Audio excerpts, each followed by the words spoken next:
Entonces, el propósito de esta capacitación hoy es darles algunas herramientas para que puedan orientar a los estudiantes o en caso de que requieran algún tipo digamos, de guía frente a esa capacitación o frente a esa forma de hacer o acercarse a los estudiantes.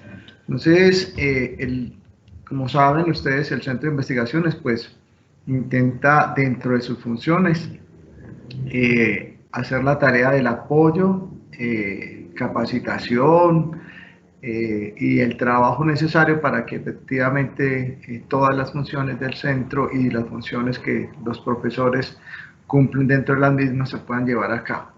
Entonces, hoy vamos a empezar primero a tratar de hacer unas claridades frente a lo que estamos haciendo, pues ustedes ya tienen muy claro frente a lo que se entiende que es el trabajo de grado y que es el anteproyecto, pues a grandes rasgos frente a lo que es el proyecto y el trabajo de grado, pues yo creo que no existan muchas dificultades, pues claramente se sabe pues que el anteproyecto es apenas ese esbozo inicial que tiene casi que todas las herramientas necesarias para iniciar el trabajo de grado, pero que en algunos casos puede quedar corta o en otros puede que sea necesario replantear. Ya eso dependerá pues de cada asesor en ese sentido, pero en esencia pues las grandes diferencias, por lo menos para los profesores, está en la magnitud o el alcance que tiene. Mientras el proyecto pues se propone hacer una tarea, el trabajo en sí mismo es la ejecución de ese proyecto finalmente.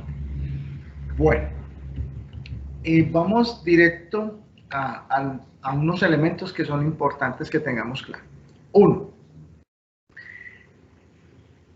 realmente lo que nosotros hacemos como asesores del trabajo de grado, especialmente a la mayoría de nosotros que estamos acá, principalmente son tres tipos de trabajo de grado sobre los que nosotros posiblemente tengamos que ser o trabajar con los estudiantes. Entonces, en ese sentido, tenemos tres modalidades específicas y que son las que la gran mayoría de ustedes tienen.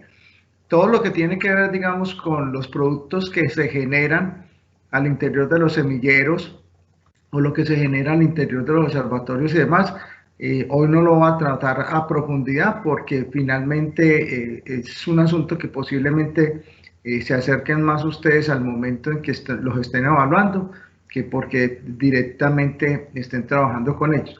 Sin embargo, muchas de las herramientas que vamos a tener el día de hoy se pueden y se deben utilizar, digamos, en esos trabajos que se hacen en los semilleros o que se hacen en los observatorios o clínicas, ¿cierto? Bueno, pero en esencia, digamos que los tres elementos principales que ustedes deben tener claros es la monografía de compilación, la monografía de investigación y la monografía de sistematización de experiencia.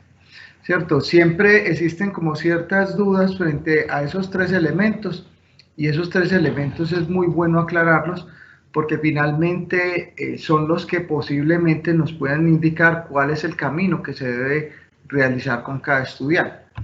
Ejemplo, la monografía de compilación. Siempre sobre la monografía de compilación, pues siempre existen muchas dudas. ¿Cómo será una monografía de compilación? Nosotros dijimos, vea, lo vamos a aclarar por lo menos desde el acuerdo 494. Dijimos, mediante este tipo de monografías se elaboran estados del arte de problemáticas pertinentes para el mundo sociojurídico. Su objetivo es la recopilación, clasificación, sistematización e interpretación de información con fines crítico-hermenéuticos interpretativos. Claro que cuando uno va a enfrentarse a una compilación, pues posiblemente eso que está aquí no sea muy claro o no sea muy preciso al momento de hacerlo. Entonces, para eso es que hemos venido hoy, para que tratemos de verlo a través, bien sea de un ejemplo o a través de los elementos que debe tener, digamos, esa compilación. Entonces, una compilación, independientemente de cualquier mirada que se dé, es un elemento muy importante al interior de la investigación. Incluso se podría decir que la compilación, desde el punto de vista jurídico, es uno de los elementos más importantes que hay, ¿cierto? Porque allí se permite entender y comprender toda una normatividad. Entonces, por eso se dice que casi siempre una compilación es al mejor estilo de Justiniano, ¿cierto? Justiniano fue quien mejor hizo una compilación y que después va a determinar o denominar como código, ¿cierto? Pero hay que tener claridades frente a lo que nosotros hacemos dentro de la monografía de compilación, ¿cierto? Primero, no es amontonar un montón de normas, es decir, no es juntar un poco de normas simple y llanamente para colocarlas en una sola, ¿cierto? Y por tanto, se va a entender que no es el asunto de juntar o armar como quien arma un edificio, ¿cierto? Un montón, un poco de pisitos. No se trata de eso. Se trata de que a través de esas normas que vamos a juntar deba existir una razón o una justificación del por qué, ¿cierto? ¿Para qué yo voy a amontonar esas normas? Entonces, deberé de justificar el por qué. Entonces, eso implica ¿qué? Que yo voy a explicar que lo hago porque son desconocidas o porque están en desuso o porque finalmente son necesarias para comprender una temática general y con ella voy a darle una explicación, bien sea desde el punto de vista general o particular, a un problema específico normativo, ¿cierto? No significa de modo alguno que lo que hacen los estudiantes es crear un asunto legislativo, vamos a crear una norma, vamos a crear a través de ese juntar todo esto, entonces voy a hacer una actividad legislativa como pudiesen pensar algunos. Entonces, ni es amontonar, ni es crear un asunto legislativo, ni es cortar y pegar un poco de normas y ajuntarlas, de eso no se trata. Es más un asunto de carácter de codificación. Pero toda codificación implica tener una explicación de para qué lo voy a hacer, ¿cierto? Yo lo voy a hacer porque es que voy a sugerir que se elimine, que se corrija, que se suprima, que se mejore. Voy a explicar, interpretar, ¿cierto? Y eso implicará, pues, que yo desde el punto de vista de la hermenéutica pueda decir por qué lo voy a hacer. Pero, ojo, eso implica también tener un marco, ¿cierto? Porque se necesita tener un marco teórico, un marco metodológico, un marco referencial, ¿cierto? ¿Cuál es la finalidad de ello? Pues tratar de identificar por qué. Me explico. La construcción justinianea es clara. Yo voy a construir esto porque efectivamente me he dado cuenta de que las normas están dispersas. Y están dispersas en tales y tales lugares que es muy difícil saber cuál es la norma que me rige o la que es adecuada para nosotros. Entonces, yo hago unos antecedentes y cuento del por qué voy a construir efectivamente una compilación, ¿cierto? Y adicionalmente voy a decir, no, lo voy a hacer desde el punto de vista temático sobre tal o cual tema, ¿cierto? Y cuando lo estoy haciendo, así como se hizo en el Código Justinianeo, pues se dividió por partecitas, ¿no? Es que esta parte corresponde al asunto civil, esto corresponde a la parte penal, esto es un asunto de familia. Pues cada uno de esos elementos se fueron dividiendo y se fueron ordenando y explicando. Y en esa misma medida se construye un problema. Bueno, ¿y para qué? ¿Por qué? Y voy creando una hipótesis. No, lo que pasa es que de tal periodo a tal periodo se usó esto, de tal periodo a tal periodo se usó aquello, pero hoy se debería usar esto, ¿cierto? Hay que ir generando una explicación del por qué y tratar de esas cosas particulares ir a lo general o al revés, ¿cierto? Y adicionalmente se podría construir una teoría, ¿cierto? Yo puedo construir una teoría normativa que me diga el por qué o para qué estoy construyendo. Eso tampoco escapa a que yo tenga que tener un marco metodológico, ¿cierto? Te voy a decir, ¿cuál es la metodología que voy a utilizar? Voy a juntar estas normas de X o Y manera, voy a hacer un esquema de trabajo, es decir, voy a decir cuáles son los pasos que voy a ir realizando poco a poco los objetivos que me planteo para poder hacer esa recopilación y la justificación de por qué o para qué carajos puede llegar a servir o a funcionar eso. Y voy a crear una serie de marcos referenciales, o sea, hacer unas categorías o conceptos, y desde esos conceptos voy a trabajar, bien sea unas definiciones propias o voy a trabajar con una definición que algún autor o teórico sobre la temática ya haya construido, y sobre esa me voy a fundamentar.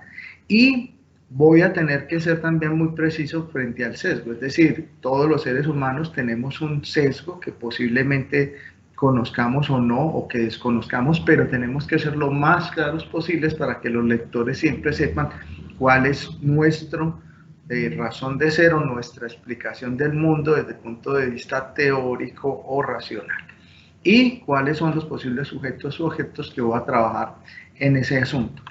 Como esto a veces se torna un poco denso y un poco complejo y como que no lo alcanzamos a condensar, entonces yo les traigo uno que realizamos o que yo realicé hace poco. Este es el resultado final, se llamaba el Frente Nacional o el Control Constitucional durante el Frente Nacional. Así, ahí hago una recopilación, ¿cierto? Y esa recopilación es tanto de carácter jurisprudencial como de carácter normativo, ¿cierto? Entonces allí, incluso de que se comienza el texto, se puede evidenciar todo. Y para que seamos precisos, incluso esto nos sirve para que ustedes vean lo que se hace en el trabajo de grado al final, ¿cierto? Cuando usted ya está al final de su trabajo de grado, una de las cosas que siempre se le pide desde el centro es que haga un resumen, ¿cierto? Y un resumen que no supere 200 palabras y que ahí sintetice todo lo que va a hacer o lo que hizo, ¿cierto? Entonces, si ustedes ven este resumen sintetiza todo lo que se hizo en ese texto. Entonces, la presente contextualizar. Sí. Usted está proyectando ese ejercicio, es que está la diapositiva, la primera, con que inició la capacitación. Ah, Caracas. Espérate, yo me devuelvo. Es que eso a veces pasa que se pega la imagen. Solo han visto la primera imagen. Ya ahí se están pasando las diapositivas. Bueno, ahí sí se ve la monografía de compilación. Sí. Bueno, entonces yo les decía, ahí sí pasó la imagen. Dice monografía de compilación. Ah, pero se quedó pegado. No, entonces se pegó. Espérate. Ahí dice ya el Frente Nacional. Voy a quitar esto, posiblemente el problema sea la cámara. Entonces la voy a quitar para que sigamos trabajando. Y volvamos.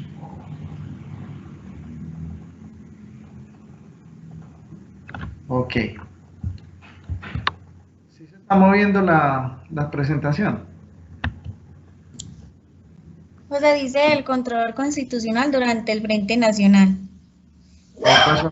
Y ahí paso a resumen. Se quedó ahí en esa. Bueno, entonces nos va a tocar trabajar. Ya sí, ya está en resumen. Ok, me va a tocar trabajar sin la cosa, pero entonces voy a ampliar la imagen acá por lo menos para que la puedan visualizar mejor.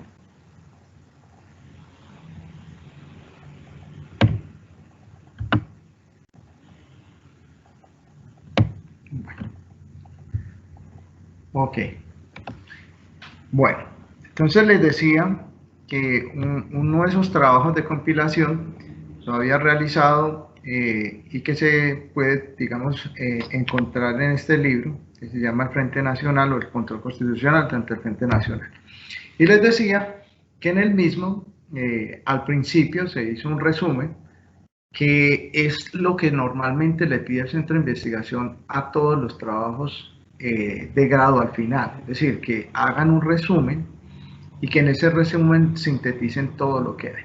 Entonces este resumen, ustedes ven claramente ¿cómo se dice? Que se contextualice históricamente las consecuencias histórico-jurídico-políticas en la entrada de vigencia del Acto Legislativo 1 de 1968, ¿cierto? Y ahí se comienza a tratar de entender y explicar por qué se hizo el texto, para qué se hizo el texto, ¿cierto? E incluso ustedes ven acá cómo se cuenta cada una de las partes que se va a hacer.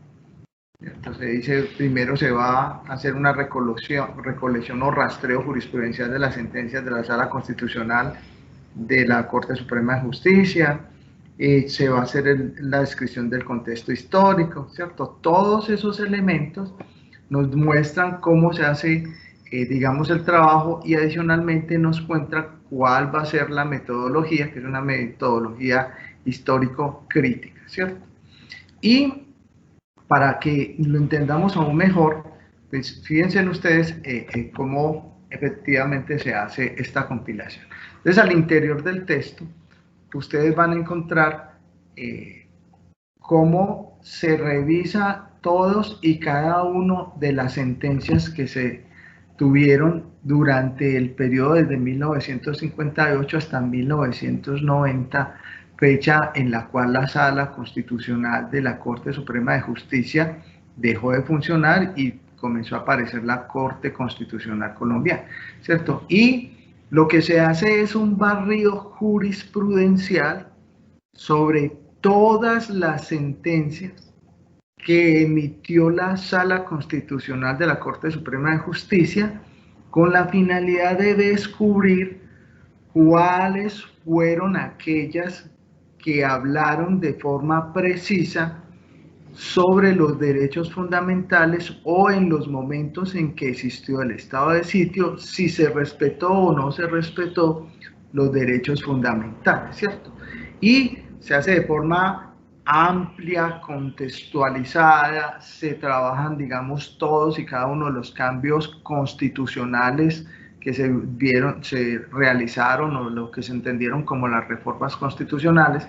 Entonces, fíjense que no es amontonar un poco de normas, ni un poco de sentencias, sino que es tratar de darle sentido al por qué aparecieron, para qué aparecieron, cuál fue la finalidad, hacia dónde se dirigían, por qué se construyó, cuál fue el contexto histórico que provocó la creación normativa de esas jurisprudencias, cuál fue el contexto jurídico sobre el cual tenía o se había creado la Sala Constitucional, ¿cierto? Todos esos elementos se trabajaron de forma amplia y contextualizada, es decir, ahí se puede apreciar efectivamente una compilación y que tiene una finalidad específica, ¿cierto? No, que es a veces lo que no se entiende, y muchos estudiantes regresan y tratan de ir al centro a tratar de decir, venga, pero es que yo no entiendo qué fue lo que pasó, pero es que yo hice una compilación, pero es que el profesor me dijo que eso no es una compilación.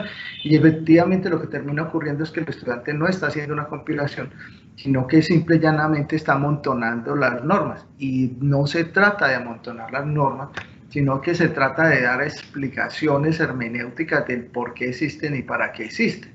Es más o menos lo que se hace desde el punto de vista de la glosa, que es ese tipo de cosas. Es decir, se va construyendo de esa manera, y eso provoca que efectivamente no se puede entender a veces los elementos que se trabajan. Saliéndonos de la compilación, ¿cierto? Tratando de creer que he sido relativamente coherente frente al mismo, encontramos la monografía de investigación, ¿cierto? Entonces, si ustedes miran, todo lo que tiene que ver con las exigencias de marco teórico, marco metodológico, marco referencial, se mantienen. Es decir, no importa cuál sea el tipo de trabajo o elemento sobre el cual se construya conocimiento. Todos, absolutamente todos, tienen que tener marco teórico, marco metodológico, marco referencial, que normalmente el estudiante debió haber construido en el anteproyecto de grado y que más o menos tiene claro. Lógicamente que, como les digo, es posible que cuando lleguen allí, al momento en que ustedes revisen los trabajos de grado, posiblemente ocurra que algunos estudiantes no lo tengan completo, no lo tengan claro, toque volverlo a reformular, a darles nuevos elementos para que ellos terminen de construir, digamos, algunas categorías, algunos conceptos, ¿cierto? O no tengan muy clara su metodología, o efectivamente no sean muy concisos frente a los objetivos o la justificación que le dan, pero eso es un trabajo que se puede ir mejorando en la medida en que se le va asesorando al estudiante. Pero digamos, en esencia la monografía de investigación puede ser de dos naturalezas, es decir, desde el punto de vista teórico o desde el punto de vista sociojurídico. Si es desde el punto de vista teórico, pues lógicamente que el estudiante se va a abalanzar sobre el dogma, ¿cierto? Incluso puede trabajar las escuelas del derecho frente a la temática que trabaja. Puede ser muy filosófico, político o axiológico, es decir, todo el elemento teórico, sea el que le interese, y de pronto decida trabajar, digamos, sobre la principialística y diga, no, es que a mí me gustan mucho los derechos fundamentales, pero es que yo quiero construir esos derechos fundamentales desde los principios y valores de la Constitución, y sobre eso voy a trabajar, digamos, de la mano de Ferrajoli, voy a trabajar de la mano de Robert Alexi para tratar de, desde el punto de vista teórico, darle mayores herramientas o elementos que ha tenido, digamos, esa construcción axiológica, ¿cierto? Entonces, eso desde el punto de vista teórico se puede construir un trabajo de grado de esa naturaleza.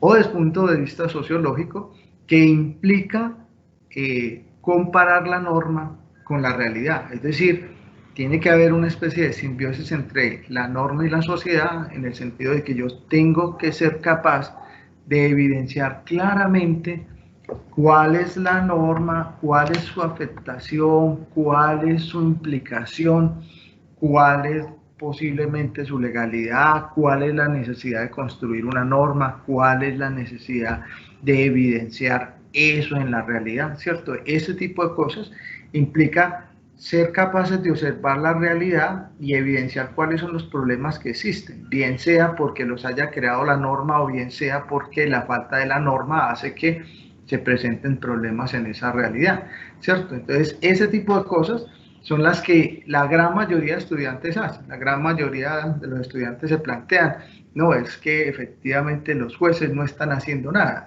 no, es que efectivamente están violando los derechos fundamentales en X o Y parte, ¿cierto? Están planteando esa realidad con fundamento en una norma o están construyendo la necesidad de, o están evidenciando la necesidad de construir normas para proteger algún posible derecho, o están pensando en construir un nuevo derecho, como podría pasar ahora con lo que pasa con los ríos o con lo que está pasando con las montañas, que comienzan a ser sujetos de derecho que antes no eran sujetos de derecho. Entonces, ese tipo de cosas son las que hacen los estudiantes, digamos, en las monografías de investigación. Tratan de reflejar esa realidad frente a lo normativo y a través de eso construyen una serie de elementos o herramientas que a futuro le pueden servir, bien sea al derecho o bien sea a las cortes, para pensar o repensar. Incluso hace poco, desde el Congreso de la República, nos pidieron elementos, digamos, trabajos que se hubiesen realizado frente a algunas temáticas específicas, especialmente frente al derecho de la salud, ¿cierto? Y sobre eso, pues nosotros solamente hicimos pues recopilar algunas de esos trabajos que se habían hecho y que evidentemente ya están en el repositorio y son visibles, y entonces se enviaron para que fueran posibles de ser utilizados en ese trabajo que vienen adelantando, digamos, los congresistas. Es decir,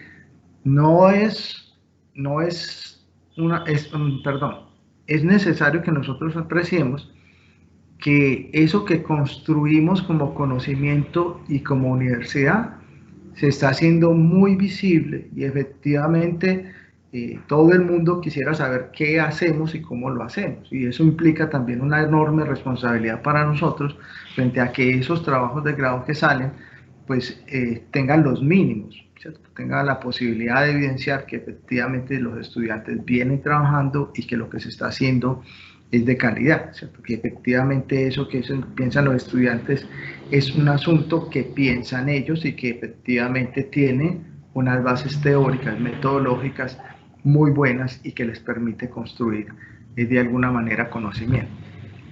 Ahora bien, ese trabajo de investigación se entiende entonces como el resultado de una serie de actividades orientadas a profundizar, ¿cierto? A ver, porque de pronto no lo estén viendo. Es el resultado de una serie de actividades orientadas a profundizar un tema para alcanzar los objetivos planteados en ese proyecto de investigación, en el que se adaptan de manera creativa los conocimientos, ¿cierto?, adquiridos durante toda la carrera, y a su vez pretende aportar conocimientos propios y pertinentes, ¿cierto?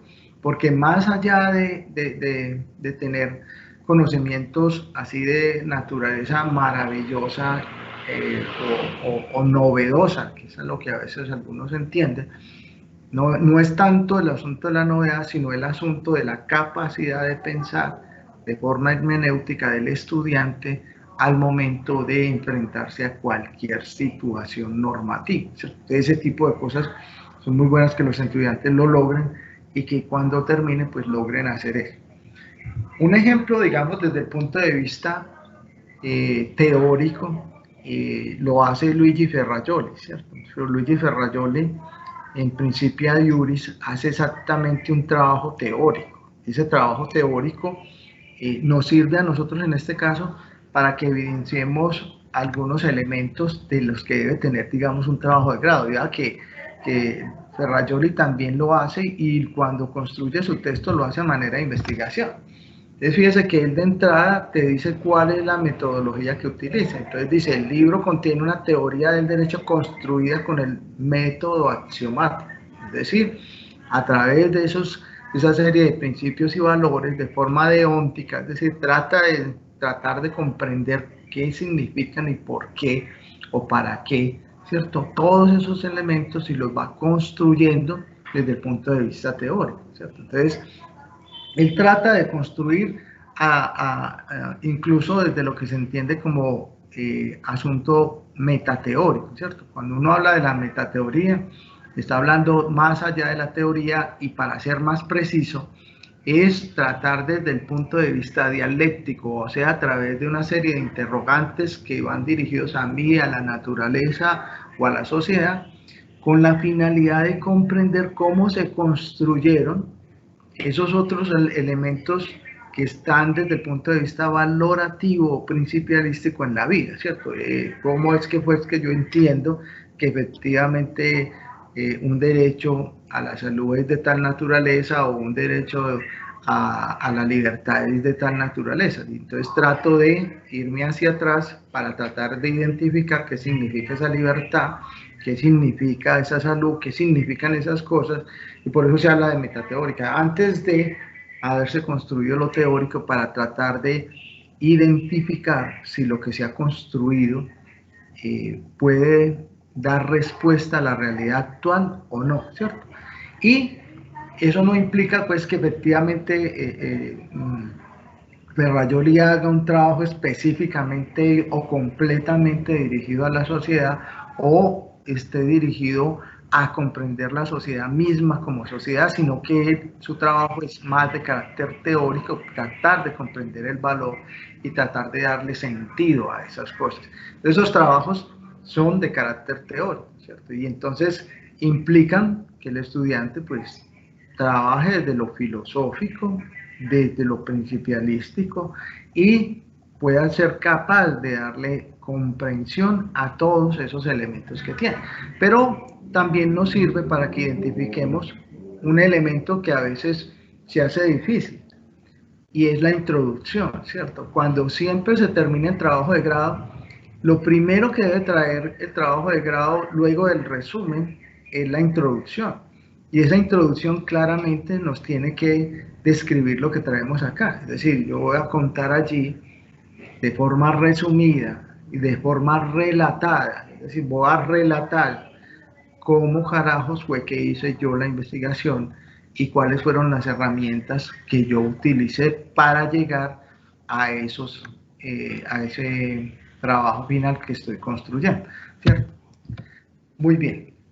Eso es lo que hace Ferrajoli, y también pues ustedes ven, él no se gasta más de 4 páginas haciendo ese asunto, con la diferencia de que él no le colocó el nombre de introducción, sino que lo colocó el nombre de prefacio, pero que en el fondo funciona como introducción porque efectivamente cuenta todos esos elementos.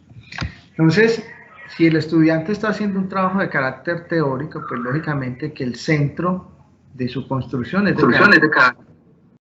de carácter dogmático, y efectivamente podrá trabajar desde la norma, sus valores, los principios, los hechos, de forma hermenéutica, de forma doctrinal, porque va a requerir mucha doctrina que otros hayan construido, pero sin alejarse de las posibles cercanías que se le presentan, porque desde el punto de vista económico, etnológico, de la ética, de la filosofía, de la realidad empírica, de la política, y se puede llegar a alimentar para tratar de construir ese asunto dogmático, pero también tendrá que definir si efectivamente ese trabajo que está haciendo va encaminado a mejorar las instituciones, el Estado, los grupos o actores o élites o la sociedad. Es decir, todos son elementos que pueden llegar a confluir en un trabajo teórico, ¿cierto? Independientemente de si el estudiante hace un trabajo de forma directa sobre esa realidad. Pero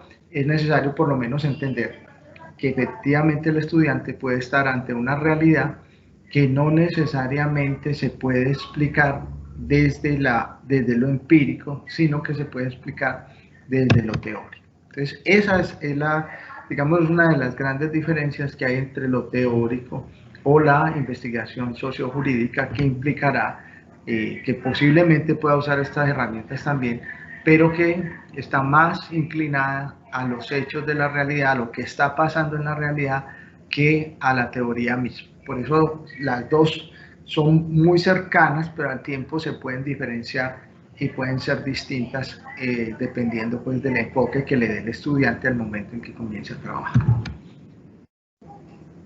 Hay otra modalidad del trabajo de grado, que es a lo que se conoce como la sistematización de las experiencias, ¿cierto? Sobre este asunto también hay, digamos, muchas dificultades.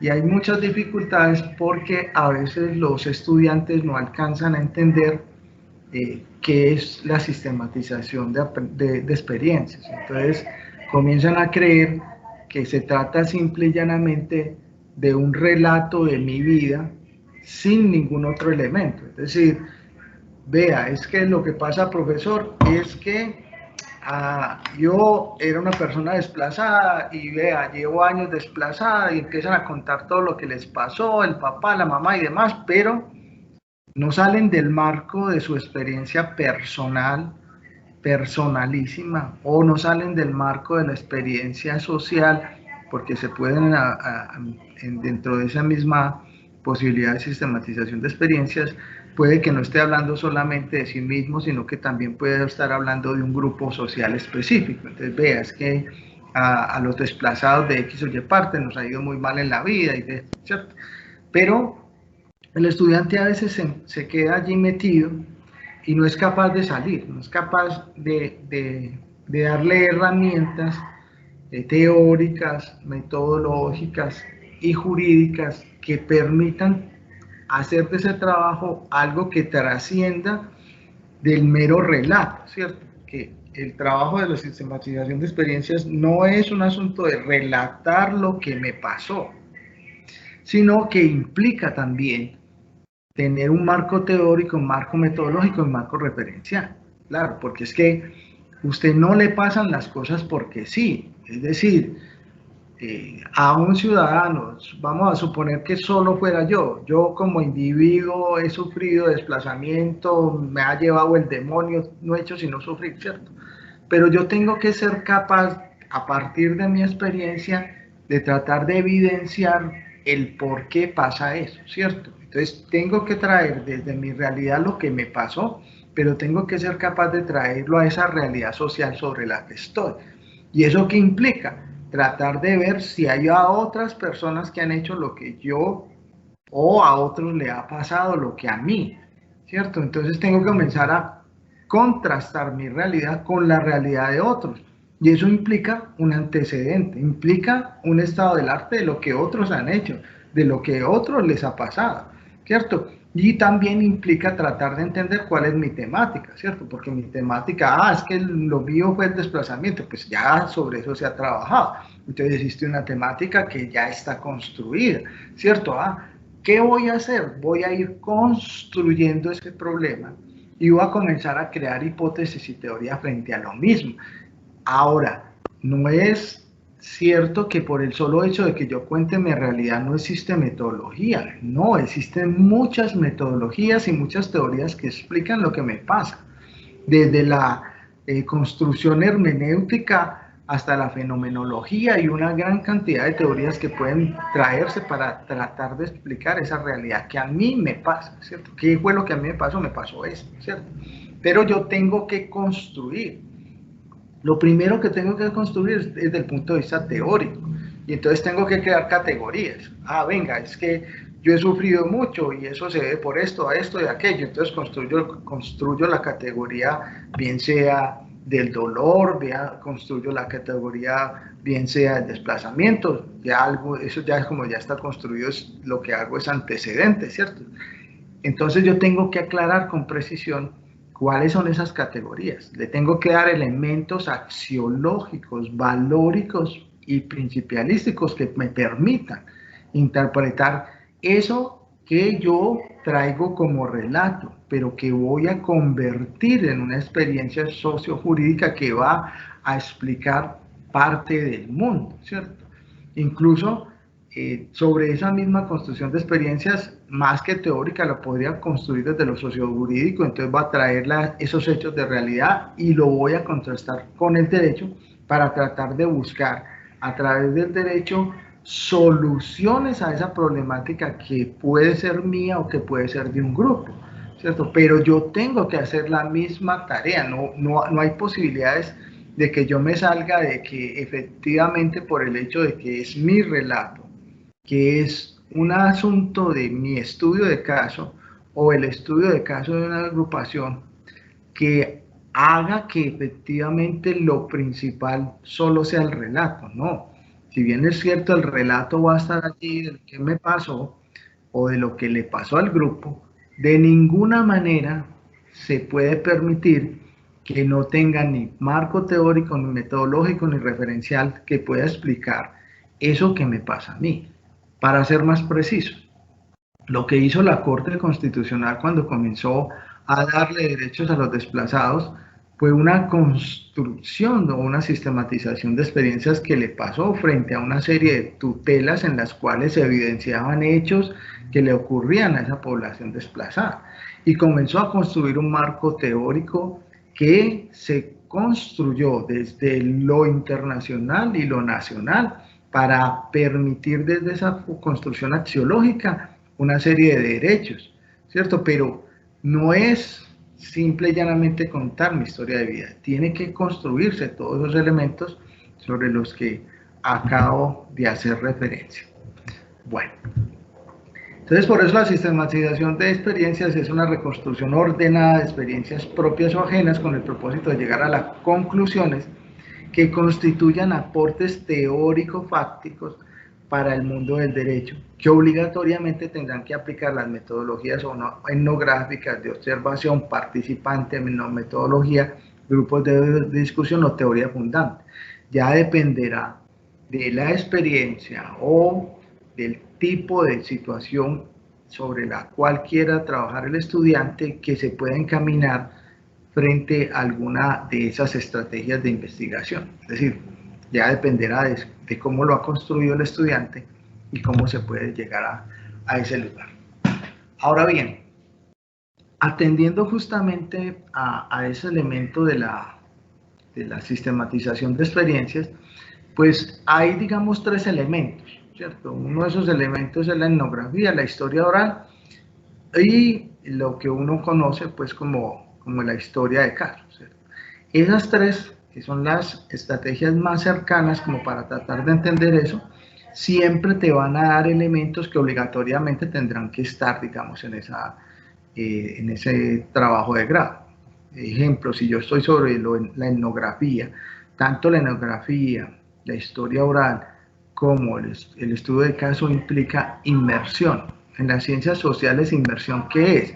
Inmersión es estar en el lugar, estar al interior de la organización social o al interior del grupo sobre el cual estoy investigando, y por lo menos estar 3 o 4 meses con ellos para arriba y para abajo, para tratar de entender y comprender todo el contexto histórico, social y político que puede tener esa organización, y con eso puedo ya construir todo lo demás, porque de esa manera yo busco la estructura, la diversidad cultural, los rasgos, esa visión del mundo que tienen y esas relaciones o formas de relación con el mundo. Más o menos lo que pasaría si usted se fuera a perseguir a aquellas personas que hacen grafitis o que cantan, digamos, en cualquiera de esos lugares. Es decir, hay que estar con ellos para poder entender el mundo que tienen y tratar de, después de lograr comprender eso, cómo se relacionan con el derecho, cómo el derecho tiene una intervención directa. Es decir, por eso se llama investigación sociojurídica. Tiene que haber un elemento jurídico, si no, no tiene pues un valor real para el derecho, ¿cierto? Y entonces eso es muy importante. Lo mismo pasa con la historia oral. Busco cuáles son los hechos históricos, qué fue lo inédito, qué es lo desconocido, qué es lo que voy a conocer. Incluso sobre eso ha trabajado mucho la Escuela de Chicago, sobre lo que se conoce como los estudios de vida, que en el fondo también es a lo que pudiésemos entender como aquellas historias de caso o estudios de caso específico, ¿cierto? El caso específico más claro es el de Florian Cianetti, quien efectivamente construye, o mejor dicho, estos dos autores construyen un texto en el cual hacen una inmersión sobre el campesino polaco, ¿cierto? Y en Europa y en América, cómo se han comportado en esos dos lugares.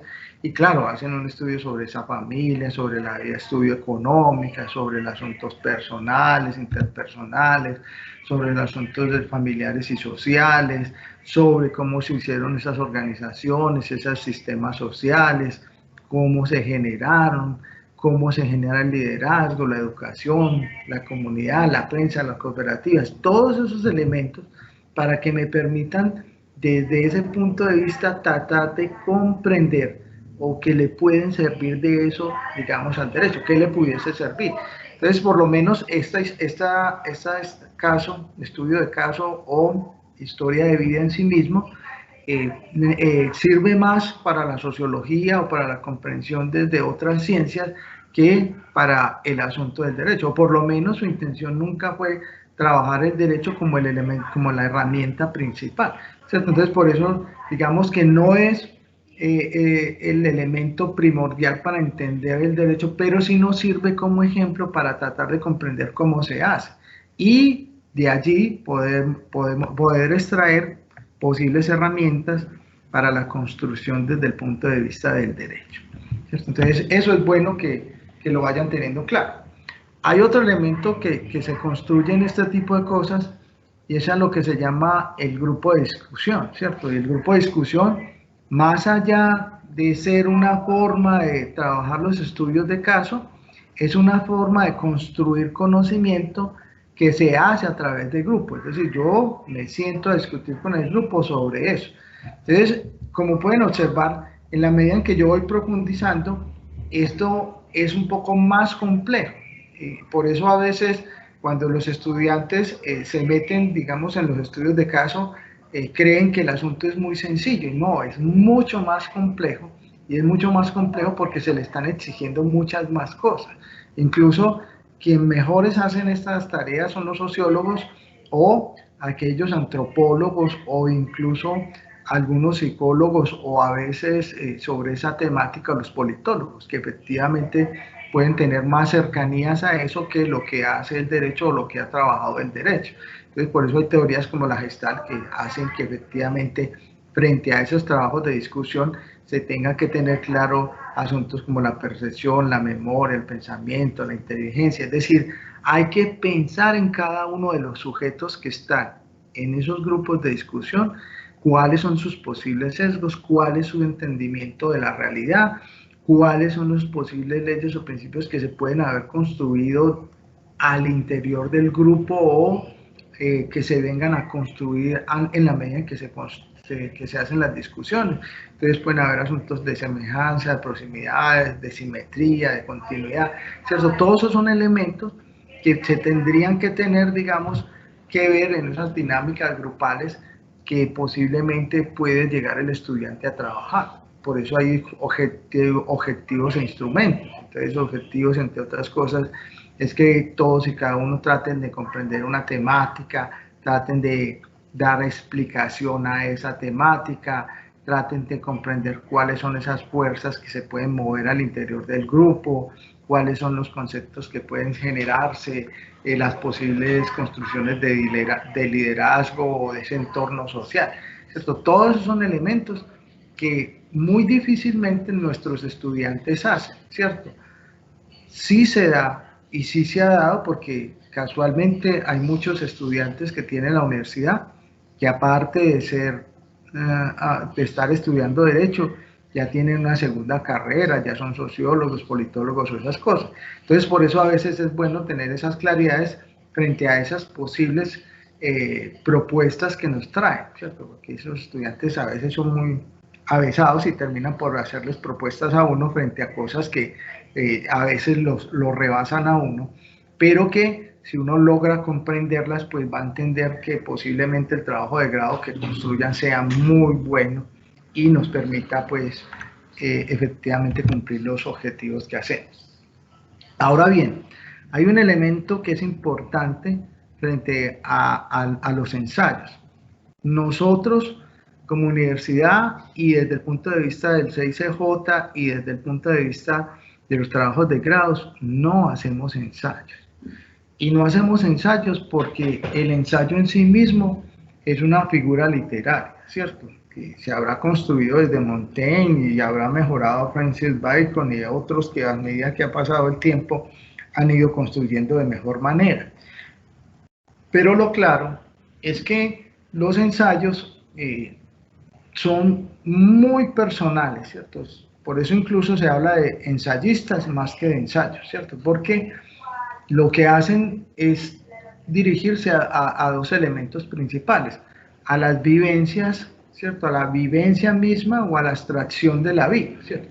Y como son de esa naturaleza, pues no son un trabajo desde el punto de vista científico sobre el que el derecho tuviera como algún tipo de injerencia. Es posible que pueda llegar a tenerlo, ¿cierto? Pero los trabajos que se hacen como ensayos siempre se esperan que los hagan aquellos que ya llevan mucho recorrido desde el punto de vista literario, desde el punto de vista teórico, desde el punto de vista filosófico, que ya tienen una gran bagaje para hacer una construcción de esa naturaleza. Y por eso digamos que dentro de esos posibles ensayos que uno pudiese conocer, pues entre otros podríamos encontrar los diálogos de Platón o las epístolas de Lucilio, ¿cierto? Son en sí mismos unos ensayos, son ensayos que pueden ser desde el punto de vista filosófico, pero desde el punto de vista de la abstracción y desde el punto de la vivencia, pues están allí, pero no buscan específicamente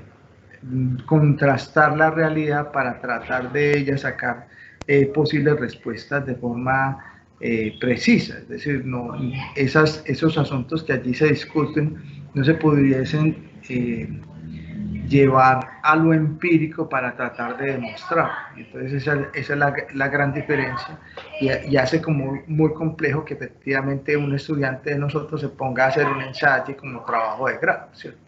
Además de que eso implica que tenga elementos teóricos, dialécticos, filosóficos, poéticos, empíricos, de abstracción, que hace que la construcción sea más compleja, ¿cierto? Y adicionalmente tendrá que tener pues un mayor nivel de conocimiento histórico, literario, que le permita, desde el punto de vista dialéctico, tratar de comprender el mundo o tratar de hacer entender el mundo o tratar de escribir desde el punto de vista poético o desde su vivencia misma una realidad determinada.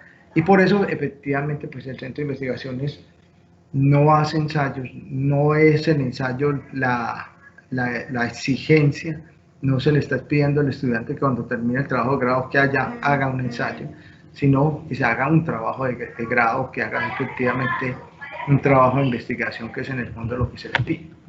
¿Cierto? Ahora bien, ese trabajo de grado, que es un asunto que todos más o menos debemos tener claro, tiene una metodología, ¿cierto? Y es un asunto que les digo que más o menos todos debemos tener claro, en el sentido de que la metodología que utilizamos nosotros en las ciencias jurídicas siempre no pasa de estas que están acá, ¿cierto? Es decir, nosotros podemos tener enfoques metodológicos de carácter cualitativo o cuantitativo, ¿cierto? O puede juntarse los dos y llamarse mixto, pues no necesariamente tenga que denominarse así, pero lo cierto es que la mayoría de los trabajos que se hacen en el interior del centro de investigaciones son de carácter cualitativo, ¿cierto? ¿Y por qué son de carácter cualitativo? Porque la mayoría lo que hace es interpretaciones o hace trabajos hermenéuticos o axiológicos o teóricos que no necesariamente tienen por finalidad demostrar una hipótesis, ¿cierto? Y eso tiene que quedar claro en el sentido de que lo que anda buscando un trabajo de investigación de carácter cualitativo no es demostrar una hipótesis, no es demostrar que efectivamente si sumo a 1 más 2 me da 3. No, no es esa la finalidad, porque la finalidad en sí misma es tratar de interpretar, y las interpretaciones tienen un problema serio, es que siempre son muy cualitativas y, para ser precisos, muy subjetivas, ¿cierto? El individuo siempre tiene una visión del mundo sobre la cual construye su mundo, sobre la cual construye su forma y su pensamiento. Entonces, como es de esa naturaleza, es muy difícil tratar de pensar que efectivamente todo el mundo tenga que pensar igual. Todos los seres humanos no pensamos igual. Hoy que estamos ante estas dificultades que tiene pues la sociedad colombiana, se evidencia claramente que hay muchas formas de ver el mundo, muchas ideologías en juego que no se pueden demostrar. No hay manera de demostrar qué es más importante, si esto o aquello. Son simple y llanamente interpretaciones. Y como son interpretaciones, no se pueden llegar a demostrar porque no se van a dar de forma exacta en todos los lugares, que es un problema relativamente complejo, y especialmente para el derecho, porque el derecho no, desde el punto de vista de la ciencia, primero no es una ciencia específicamente, se acerca más a una disciplina y, para ser preciso, es más una teoría que efectivamente una ciencia. Y eso se debe a que no tiene un objeto de conocimiento, porque efectivamente nunca ha existido una norma, o, para ser preciso, no existe una norma como aparece o como ocurriría en las ciencias matemáticas, que en las matemáticas una axioma es una cosa identificable y que es única. Ejemplo, un 1. Un 1 es un 1 aquí y en la Conchinchina. No existe posibilidad de confundir ese 1 de ninguna forma. Es decir, eso solamente significa 1. Y eso es una axioma.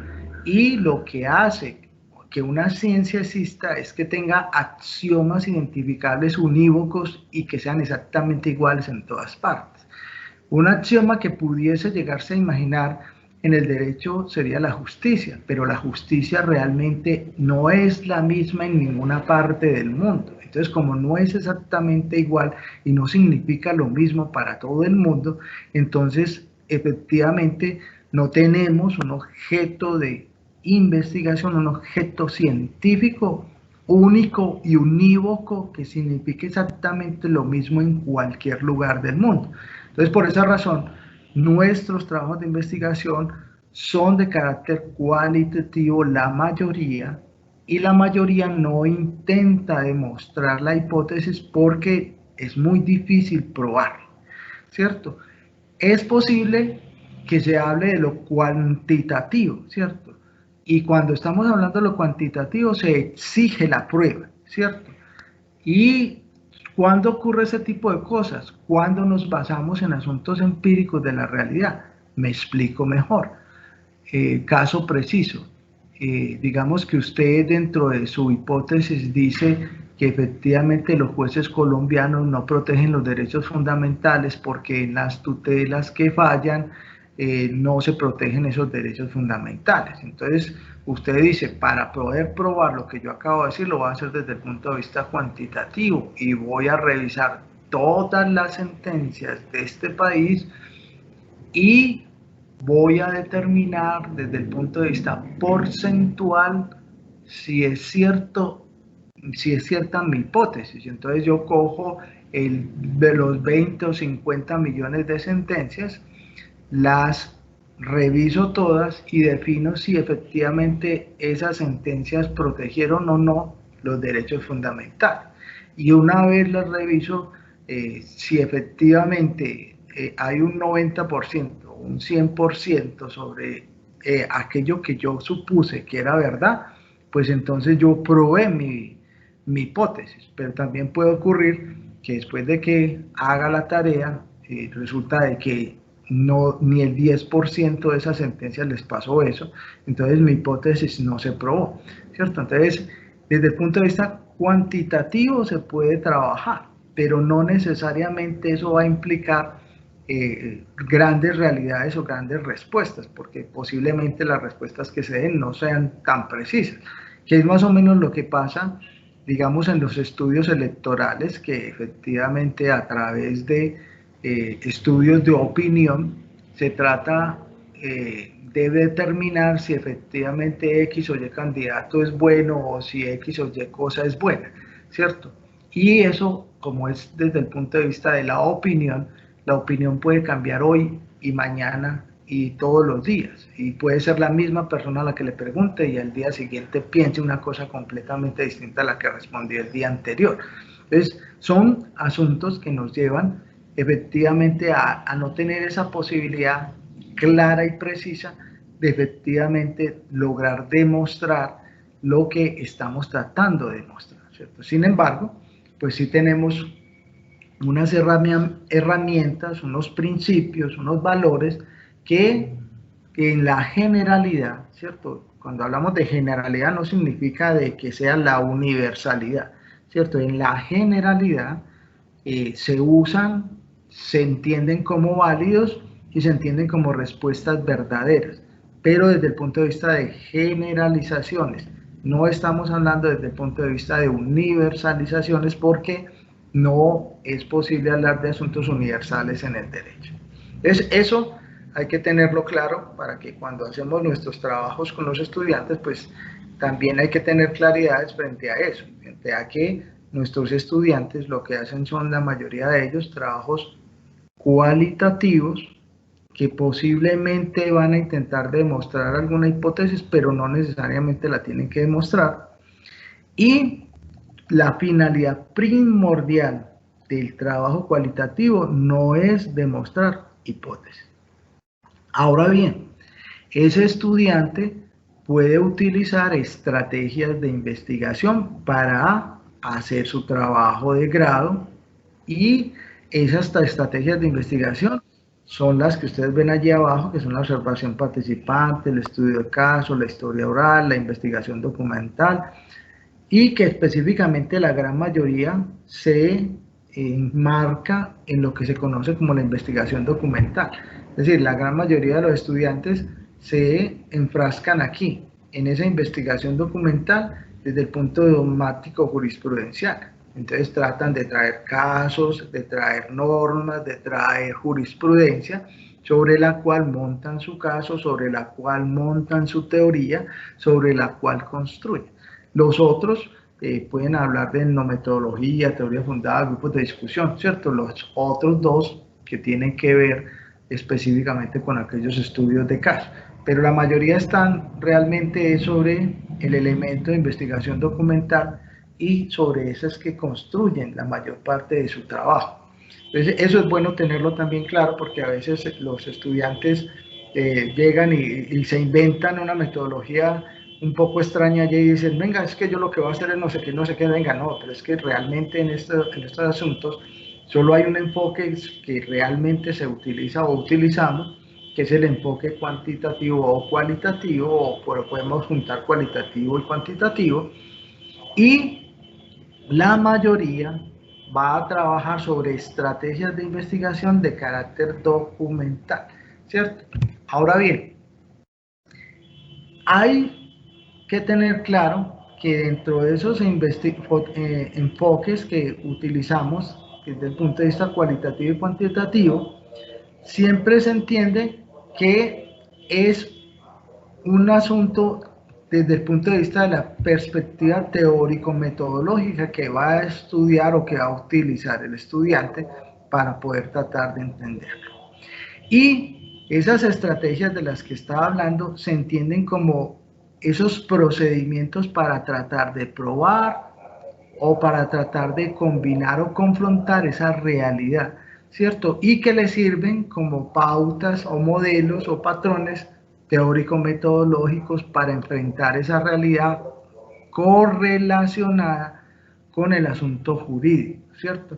Y adicionalmente, ahí ya puede pasar que el estudiante, para poder llegar a hacer esa tarea, vaya a utilizar técnicas de investigación. Entonces, vea que ya tenemos tres elementos. El primero es el enfoque, que es cualitativo-cuantitativo. El segundo son las estrategias por medio de las cuales va a hacer su tarea, que generalmente es documental. El tercero son las técnicas, entonces esas técnicas puede ser que vaya a recoger la información, a través de esas técnicas lo que se hace es recoger, generar, registrar y analizar información. Entonces, para mayores claridades, digamos que unas técnicas son la observación, la encuesta, la entrevista, el cuestionario, el taller. Hay también adicionalmente otros enfoques independientes del enfoque metodológico, ¿cierto? Es decir, aparte del enfoque metodológico, existen otros enfoques que son enfoques teóricos, pero eso ya tiene que ver es con el marco teórico que construye el estudiante. Entonces, que por ejemplo, que es que yo creo que es que yo mi trabajo lo voy a trabajar desde el análisis crítico del discurso, es que yo tengo una visión ecológica, es que yo tengo una visión feminista, es que yo tengo una visión institucionalista, es que yo creo mucho en la racionalidad del individuo, ¿cierto? Es que yo creo mucho en la conducta del individuo, es que yo creo mucho en las instituciones que se ha creado a través del derecho, entonces tengo una visión normativa, ¿cierto? Ese tipo de cosas yo las tengo que identificar porque yo tengo que saber qué estoy haciendo y cómo lo estoy haciendo, ¿cierto? Y eso le va a permitir al estudiante, primero, crear un buen trabajo y segundo, entender lo que está haciendo, porque de esa manera ya no llega como confundir. Entonces, claro, yo como estudiante lo que voy a hacer es, primero, me voy a hacer un enfoque cualitativo y voy a tratar de investigar. Pero para eso voy a utilizar un enfoque teórico y voy a decir que voy a trabajar desde el feminismo, porque yo quiero trabajar sobre los asuntos de mujeres. Pero para eso voy a hacer un trabajo de carácter documental y voy a trabajar todas las sentencias que hay sobre esa temática, ¿cierto? Entonces fíjense cómo yo voy construyendo. Y para ayudarme a construir eso que yo estoy haciendo, voy a hacer unas encuestas, unas entrevistas, unos talleres. Es decir, ya dependerá de cada estudiante cómo va a construir esa metodología y ese método de investigación, atendiendo que la metodología en sí mismo es el enfoque metodológico cualitativo, el enfoque teórico sobre el cual me construyo y adicionalmente puedo hablar de técnicas o estrategias sobre la cual voy a hacer esa investigación. Y bueno, entonces, ¿cuál es la función, digamos, del asesor en este caso? No sé si me están siguiendo, si de pronto tienen dudas o preguntas, pues ustedes las pueden ir realizando en la medida en que yo voy haciendo este discurso, o si de pronto tienen alguna objeción, alguna preocupación, ya ustedes dirán, dependiendo del momento en que vaya, si de pronto tienen o quieren intervenir o quieren hacer alguna aclaración, pues yo estoy presto a escucharlos. Bueno, ¿qué hace el asesor al interior del trabajo de grado? Lo que hace principalmente, o lo que debe hacer principalmente el asesor, es primero escuchar, ¿cierto? Por eso uno siempre llama al estudiante, venga, vamos a ver qué fue lo que ustedes han hecho, qué es lo que ustedes escribieron allí, porque uno ha aprendido a través de la experiencia que el texto dice una cosa, pero el estudiante quiere otra, ¿cierto? Entonces toca qué hacer, siempre toca sentarse a hablar con el estudiante para tratar de escuchar, venga, qué es lo que usted quiere hacer, para tratar de esa manera que el asesor pueda pensar, ¿cierto? Porque también se trata de que el asesor piense o le ayude a pensar a ese estudiante frente a aquello que él está diciendo. Entonces, por eso hay que ser muy bueno escuchando para tratar de entender qué él quiere, qué es lo que él quiere, independiente a veces de lo que dice el texto, porque el texto posiblemente diga una cosa completamente distinta a la que el estudiante está pensando. Entonces hay que tratar de escuchar para entender lo que se piensa. Hay que tratar de comprender hacia dónde se dirige el estudiante. Es decir, usted lo que quiere es hacer esto o lo que quiere es hacer aquello, ¿cierto? Si yo logro escuchar bien y pensar bien y comprender con él, pues lógicamente que voy a ser capaz de dirigirlo bien, voy a ser capaz de decirle, venga, que usted, frente a lo que usted está diciendo y frente a lo que tiene escrito, usted no tiene claridad. Y usted lo que me está diciendo es una cosa y eso no está en ese trabajo, ¿cierto? Y entonces usted tiene primero que aclarar su mente para poder que lleguemos a alguna parte. Si el estudiante logra tener esas claridades, entonces podemos continuar frente a la dirección. Entonces, venga, es que yo lo que quiero trabajar es sobre el derecho penal. Ah, muy interesante, pero venga, ¿cuál es la temática específica sobre ese derecho penal? Ah, no, lo que pasa es que mi problema tiene que ver con las cárceles, porque es que yo creo que la cárcel no debería existir. Ah, bueno, entonces usted ya comienza a tener una temática más clara y le permite ir hilvanando específicamente lo que necesita. Entonces usted le va a decir, venga, yo sí lo puedo dirigir. Usted va a tener primero que leer a Barata, va a tener que leer a toda esa serie de autores que tienen que ver con el derecho penal, que vienen diciendo que efectivamente hay que deshacerse de eso, ¿cierto? Entonces usted tendrá que irle dando herramientas también, porque posiblemente el estudiante no alcance a entender ni siquiera lo que está pensando, aunque cree saberlo. Entonces tocará decirle, venga, lea este libro, lea este texto que ya se construyó. Yo tuve un trabajo de grado muy similar y ese trabajo de grado hizo unos adelantes sobre esa temática. Lea a ese compañero a ver si efectivamente por ese lado es que usted va y qué es lo que usted va a proponer nuevo, diferente a lo que ese estudiante vino preparando o lo que viene diciendo un autor determinado frente a esa temática, ¿cierto? Entonces eso le va a permitir no solo ayudarlo a dirigir, sino que le va a permitir apoyarlo para que efectivamente él encuentre su camino. Por eso siempre se ha dicho desde el Centro de Investigaciones que la tarea del asesor no es hacerle el trabajo, pero la tarea del asesor sí es ser alguien que sea muy receptivo para que le ayude a construir conocimiento de ese estudiante, para que él sea capaz de sacar de dentro de sí aquellos valores o aquellos asuntos especiales que solo ese estudiante tiene, ¿cierto? A veces uno termina siendo como una especie de psicólogo tratando de entrar en su mente para que el estudiante pues sea capaz de explicarse a sí mismo qué es lo que quiere y por qué quiere esas cosas. Entonces, por eso el profesor en el fondo es un asesor tanto desde el punto de vista metodológico como temático. Temático porque conoce esa temática, porque efectivamente o la ha trabajado o la ha venido realizando con sus estudios, bien sea con los trabajos de grado que ha revisado. Eso, hay muchas razones por las cuales el profesor tiene conocimiento sobre una temática, pero desde el punto de vista metodológico es bueno que todos tengan claridades, ¿cierto? Porque si ya todos tenemos claridades frente a lo metodológico, pues es más fácil llevar al estudiante y hacerlo entender y comprender cómo construir su trabajo de grado. Ahora bien, ¿qué hacemos nosotros como centro de investigaciones frente a los trabajos de grado? Primero, la función principal que hace el centro de investigaciones es regular, interpretar e integrar el reglamento. Es decir, Tanto en el artículo 13 y 14 se dice claramente lo que hace el Centro de Investigaciones frente a los trabajos de grado.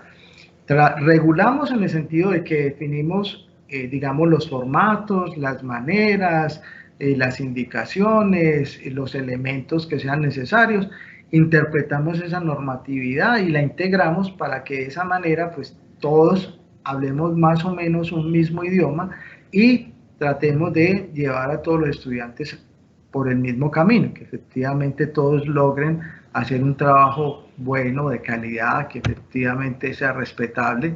No se les pide a los profesores que hagan maravillas o milagros, porque habrán estudiantes que posiblemente no tengan dotes como las que tienen otros estudiantes, pero eso no significa que no sean menos inteligentes o no, sino que simple y llanamente no tienen las mismas dotes en los mismos lugares. Hay estudiantes que son mucho más capacitados para hablar que para escribir, hay otros que tienen una mayor capacidad para entender las sentencias que otros, ¿cierto? Eso ya dependerá del nivel de cada estudiante y de sus propios intereses.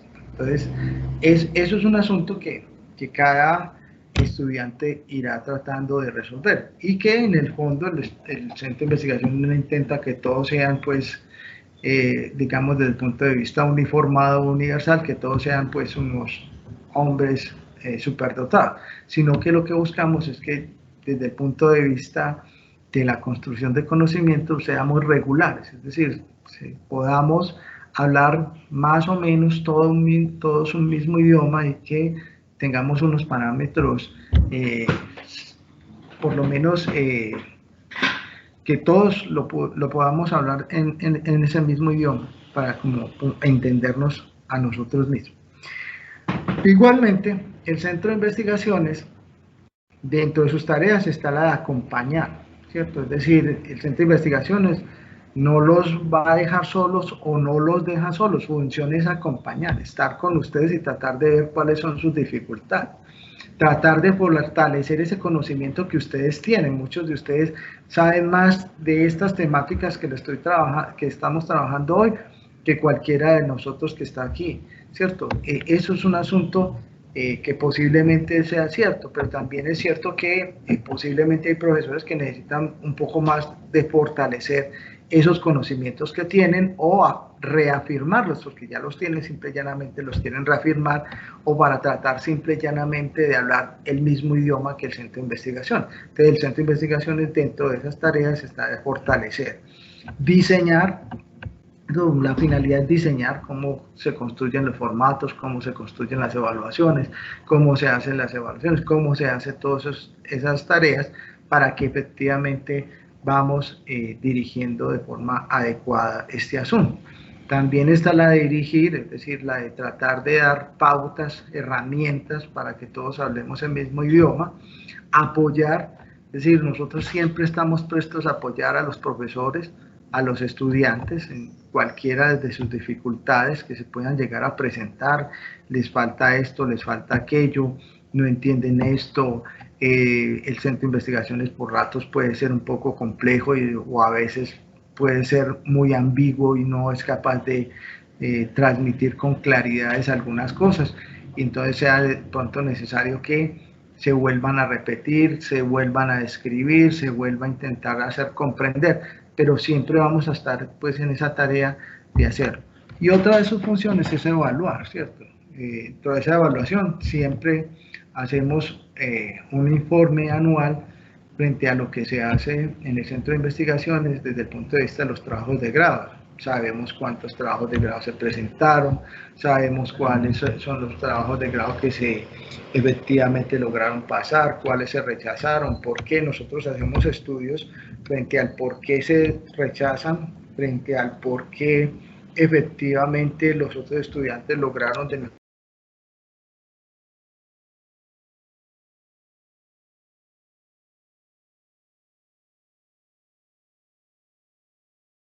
y por eso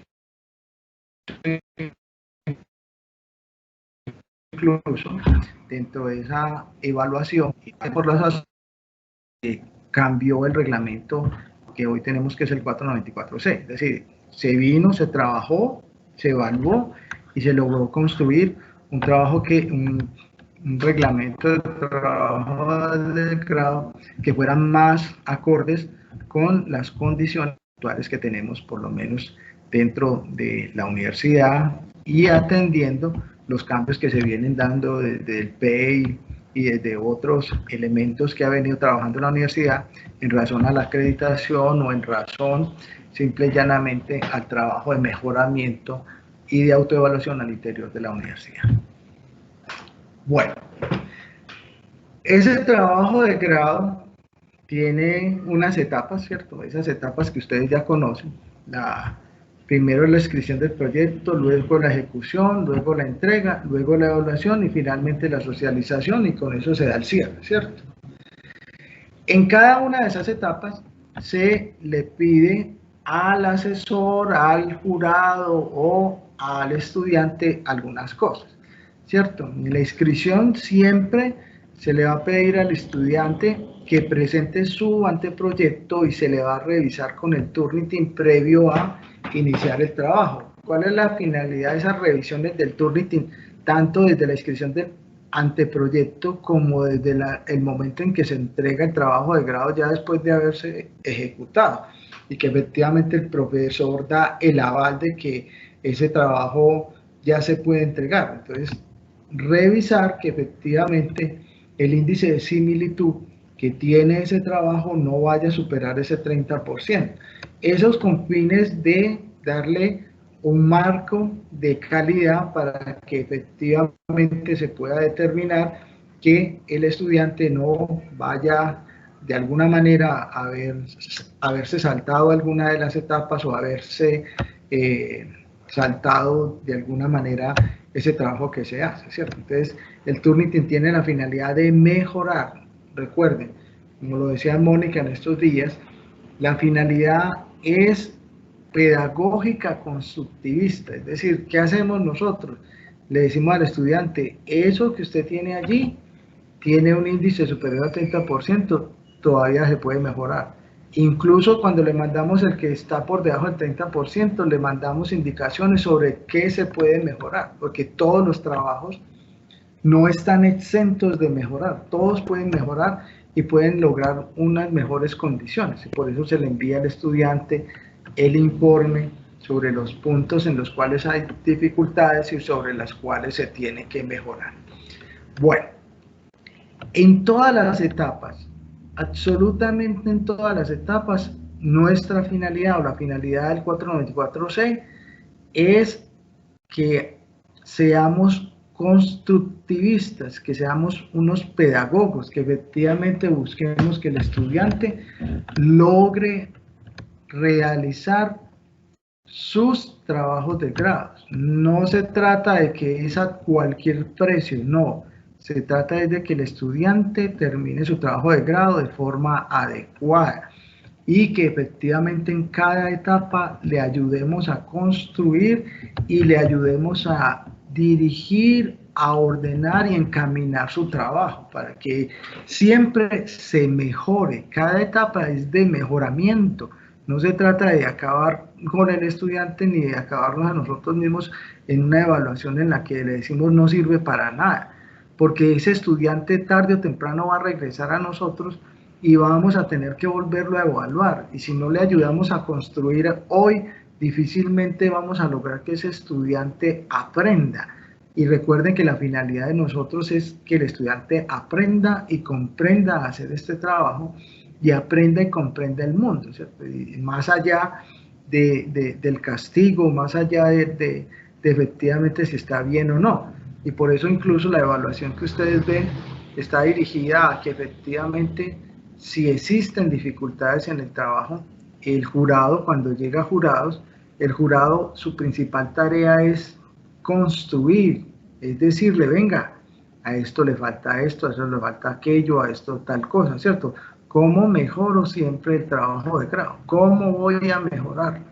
Ahora bien, no significa que van a pasar porque van a pasar, no, lo que significa es que vamos a ayudar a construir o vamos a mejorar cada rato o en cada lugar ese trabajo de grado. Y por eso la evaluación en sí mismo va más allá de la nota. Y por eso cuando se les entrega el formato, se les dice, venga, ¿qué es exactamente cuáles son los errores? ¿Cierto? Porque incluso cuando se rechaza, independiente si se rechazó o si se aprobó con correcciones, el profesor nos tiene que contar con precisión cuáles fueron los lugares o los momentos exactos por el cual el trabajo efectivamente no sirve o no funciona, ¿cierto? ¿Qué es exactamente? No es solamente que el profesor dice, no, es que metodológicamente ese trabajo no sirve, no, no, es metodológica y exactamente qué es exactamente lo que no funciona, por qué es que no funciona, qué es exactamente lo que usted vio que hace que ese trabajo no funcione.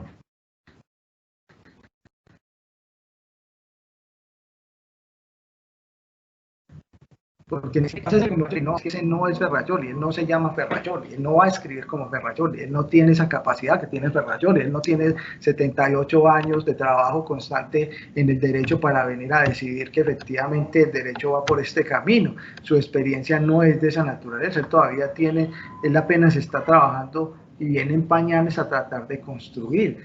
Y lo que hay que hacer es ayudarle a entender el mundo, ayudarle a construir. Por eso no se trata de decirle, venga, señor estudiante, es que usted no sabe nada. No, venga, ¿qué es lo que él no ha entendido? Y entonces cuando yo le digo qué es lo que no ha entendido, le explico qué es lo que no ha entendido. No es que le digo ese trabajo no sirve para nada. No es que le digo es que eso no se sustenta jurídicamente. No, es que eso ya se resolvió en no sé qué o no sé cuál teoría. No, señor. Ese tipo de respuestas no le da respuesta al estudiante sobre qué es lo que está mal o lo que está bien, ¿cierto? Eso solamente evidencia que efectivamente usted no le está dando una respuesta clara y precisa sobre lo que pasó.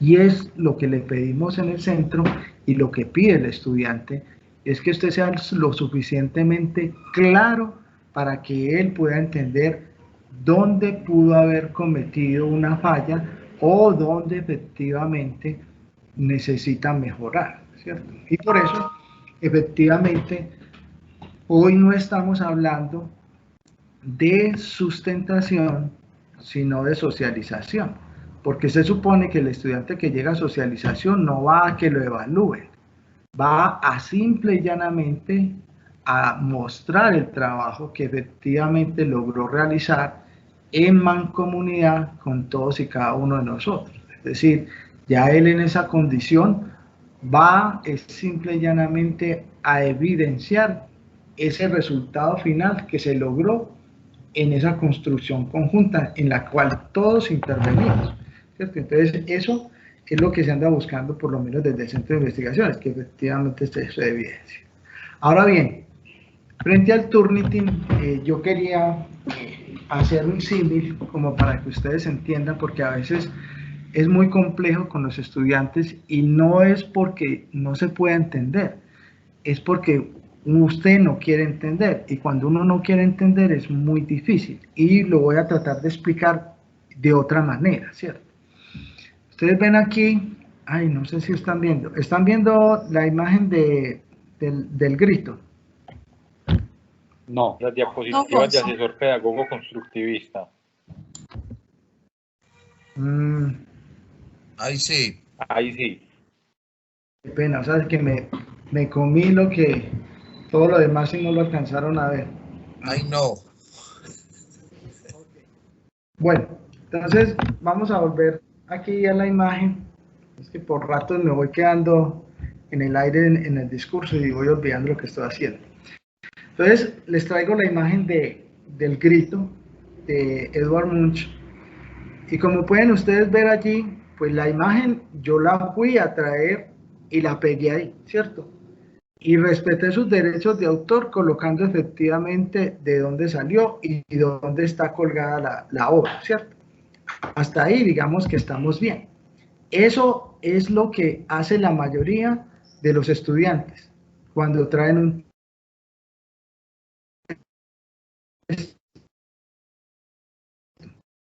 Se está entrecortando. Van, lo traen, pero Una vez lo colocan allí, comienzan a tratar de cambiar el texto, ¿cierto? Y entonces le ponen otro muñequito aquí, que es más o menos lo traje yo en imágenes para que veamos, ¿cierto? Entonces, lo que hacen es que vienen y ponen aquí un pedazo de otra obra, otro pedazo aquí, o ponen una letra de ellos y la ponen acá, otra ponen acá. Es decir, lo que hacen es que cubren el cuadro. Entonces, cuando lo comienzan a cubrir, ellos creen que están construyendo un nuevo texto. Y en realidad no están construyendo nada, ¿cierto? Y no están construyendo nada, no porque en el fondo no lo estén haciendo, sino que lo que termina ocurriendo es que el Turnitin no deja de entender esto. Es decir, yo puedo incluso cubrir completamente el cuadro, ¿cierto?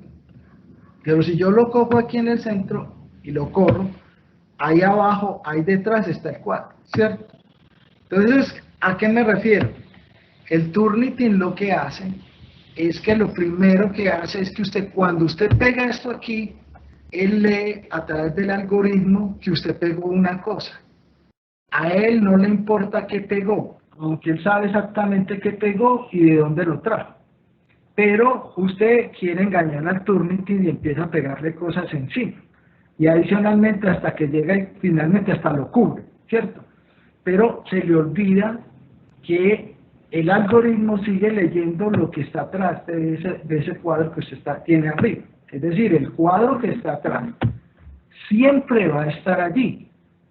Caso típico como el que ocurre con el de la Mona Lisa, que detrás de la Mona Lisa hay otro cuadro, ¿cierto? Hay otro cuadro que está allí, que se puede identificar gracias a que la nueva tecnología permite saber qué hay detrás del cuadro.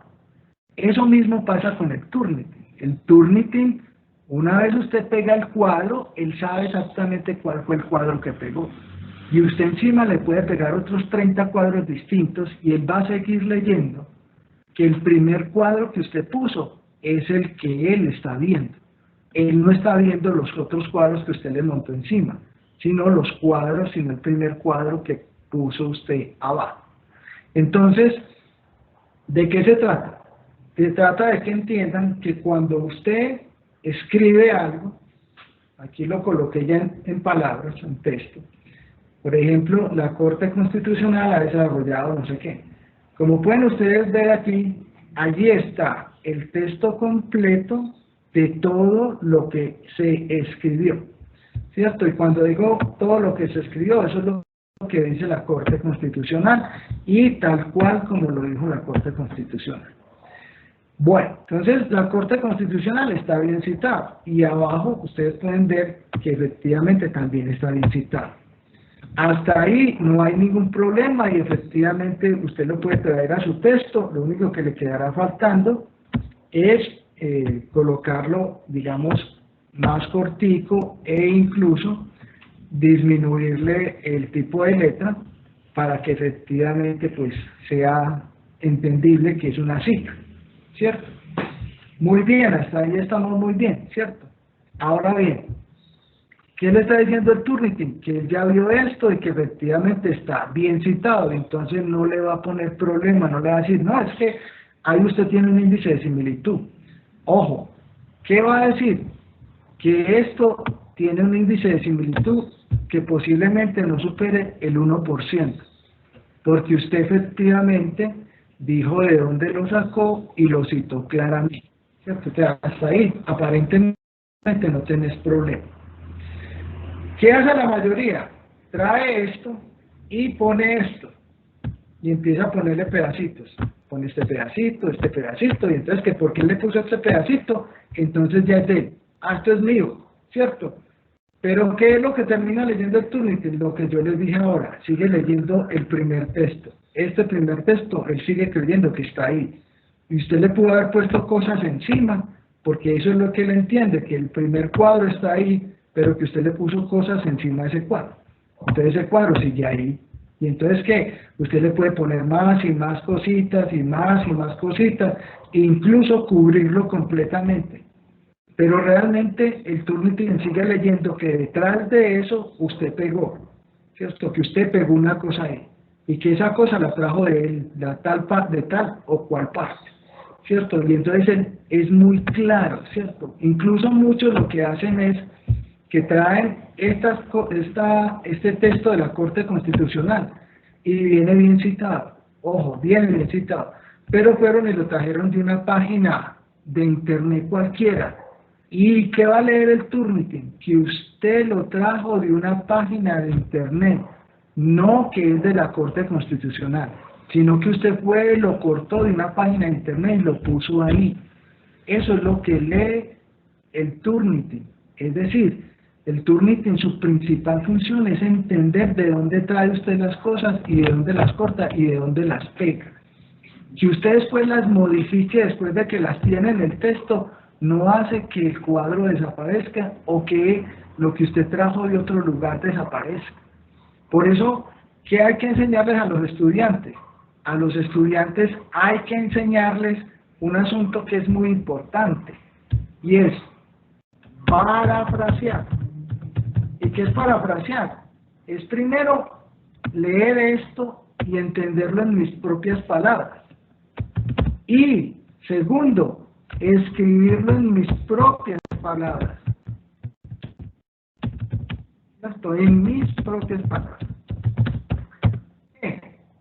Porque si yo no construyo el texto directamente en la hoja de cálculo o en la hoja de Word sobre la que estoy trabajando, el Turnitin va a entender que usted lo pegó.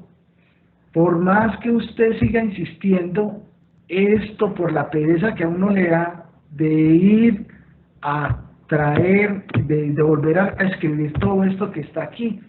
Entonces, ¿qué pasa? El Turnitin dice, usted lo pegó, y por tanto tiene índice de similitud. ¿Qué hay que hacer siempre? Escribirlo yo personalmente. Yo lo tengo que escribir personalmente y colocarle lógicamente que la citación, pero lo tengo que escribir personalmente, no cortarlo ni pegarlo. Y adicionalmente, si yo lo que ando buscando es que efectivamente el Turnitin ni siquiera le parezca eso como parecido a alguna parte, lo tengo que escribir con mis propias palabras para que el índice de similitud baje o desaparezca.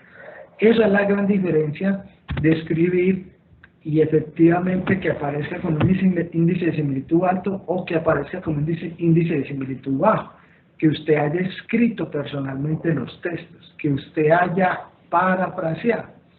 Hay otro elemento, y es que la mayoría se agarran a copiar una sentencia completa de 13 hasta 4 páginas, las cortan y las pegan a veces, y a veces usted la puede escribir tal y como les acabo de decir, la escribí yo mismo con mis propios deditos, pero cuando usted trae un texto tan grande o lo escribe y efectivamente proviene de otro lugar y es tan grande, el Turnitin le dice, no señor, eso no lo acepto. ¿Y por qué no lo acepta?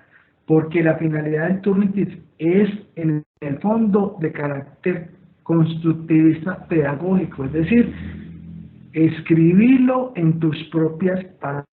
Eso es lo que le dice el Turnitin en el fondo. Realmente lo que le está diciendo el Turnitin sobre todos los trabajos que ustedes van a entender es que lo escriba usted mismo y que no traiga cosas de afuera en exceso, es decir, que usted traiga, que tenga que traer, no, pero es que la Corte ya lo dijo, yo lo tengo que decir como dijo la Corte. No, señor, lo tiene que decir es en sus propias palabras, porque para que usted lo lea tal y como lo escribió la Corte Constitucional, vaya, lea la sentencia.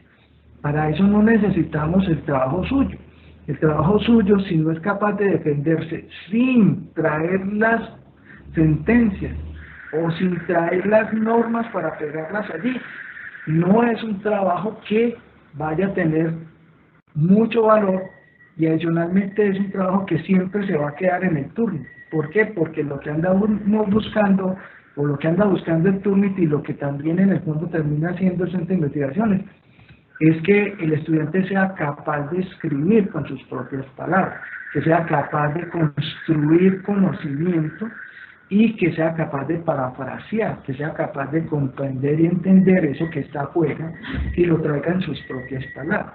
Por eso siempre se terminan quedando los trabajos digamos, en el Turnitin. Muchos de los trabajos en el año pasado se quedaron en el Turnitin, no pasaron a evaluación porque el Turnitin nunca les dio, nunca fueron capaces de bajar de ese 60, 70%, porque no eran capaces de quitar las sentencias, no eran capaces de quitar esos asuntos y colocarlo en sus propias palabras. Y eso es lo que en el fondo anda buscando el Turnitin, que usted no lo tenga que decir en esas palabras de otros, sino que lo diga en sus propias palabras. Bueno, dentro de los trabajos de grado, siempre se les pide un formato. Incluso nosotros le mandamos un formato frente a cómo debe quedar el trabajo de grado. Ese formato tiene unas características.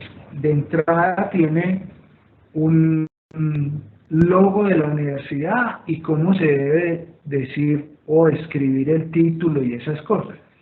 ¿Cuál es la finalidad de eso? Que haya un... Sí. ¿Usted está proyectando la diapositiva del formato? No, todavía no, pero dice trabajo de grado, ¿cierto que sí? Sí, ya ahora sí. Oh, bueno.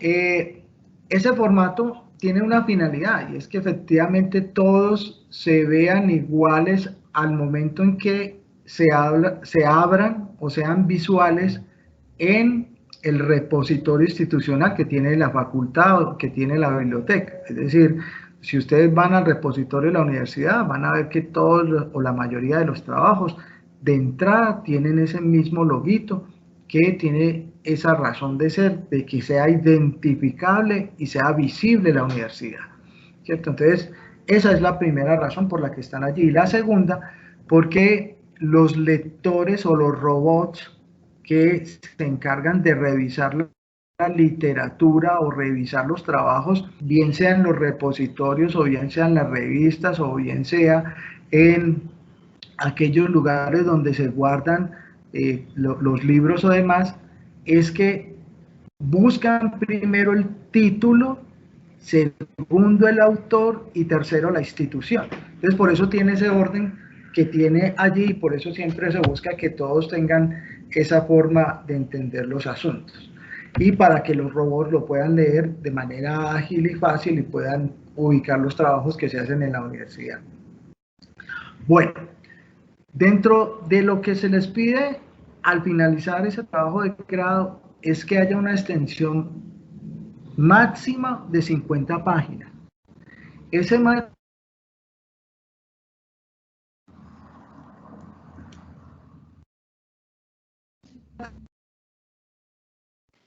se está oyendo nada.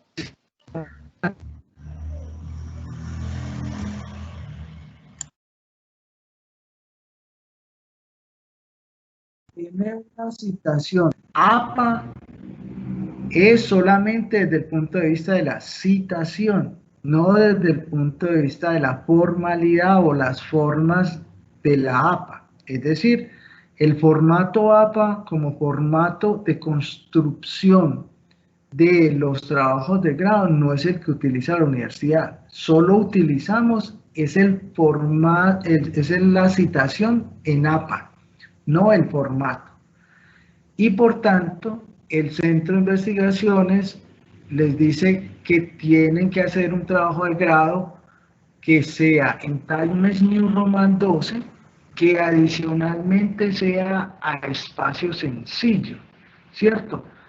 Muchos van a decir, no, es que el formato APA es a espacio 1.5 o espacio doble. No, es que ya les dije, no es el formato lo que utilizamos. Lo que utilizamos es la citación, no el formato, ¿cierto? Y por eso el trabajo de grado viene con un formato propio, para tratar de darle esas indicaciones, de que efectivamente lo que queremos es que el estudiante sea capaz de contar lo que tiene que contar y ojalá sea capaz de decir muchas cosas, ¿cierto? Que tenga la posibilidad de decir muchas cosas, no que nos entreguen un trabajo que aparentemente es de 50 páginas y que en el fondo, si se le quita ese formato de 1.5 o 2, queda en 15 o 20 páginas. Es decir, no se trata de hacer simple y llanamente un pequeño trabajo, sino de hacer un trabajo lo suficientemente bueno y amplio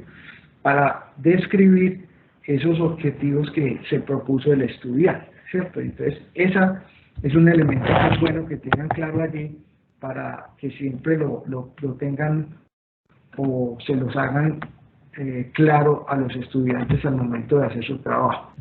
Bueno, ese trabajo final debe tener un título, una portada. Recuerden, hay cosas que son facultativas. Por ejemplo, si el estudiante le quiere hacer una dedicatoria a alguien, eso es facultativo, no es obligatorio. Si quiere hacer agradecimientos, también es facultativo. El resumen es obligatorio, no debe ser superior a 200 páginas, 200 palabras, para que allí de forma sintética nos cuenten todo lo que hicieron en el trabajo. Y debe tener palabras claras. Adicionalmente, eso que está en resumen se debe hacer en inglés, por eso se llama abstract con keywords, ¿cierto? Y puede tener prólogo, ¿cierto? El prólogo también es facultativo, es si el estudiante quiere, no es una obligación, ¿cierto? La mayoría de los elementos que ustedes ven aquí son facultativos y solo algunos son obligatorios, que son el resumen y lo que tiene que ver con el abstract. Debe tener tabla de contenido, ¿cierto? Y esa tabla de contenido me va a decir qué es lo que tiene el trabajo. Puede tener lista de tablas o gráficos si tiene gráficos al interior, pues debe tener lista de tablas y gráficos. Debe tener una introducción, ¿cierto? Esa introducción no es cortar y pegar el anteproyecto de grado y ponerlo a la entrada, no. Es hacer de forma resumida, en algo que no puede superar las 5 páginas, lo que hizo en el trabajo de grado, pero que da cuenta al mismo tiempo del anteproyecto. Es decir, en esas 5 páginas nos va a contar cuál fue el problema, cuál fue el tema, cuál fue la pregunta, cuál fue la justificación, cuáles fueron los objetivos generales y específicos, ese marco teórico, el diseño metodológico. Esas van a estar allí sintetizadas. Ojo, no es que va a poner un título diciendo tema, no va a poner un título diciendo descripción del problema, no va a poner un título diciendo pregunta, no. Es de forma relatada, ¿cierto? Por eso les traje lo que había hecho, aquí se lo voy a volver, lo que había hecho, entre otras cosas,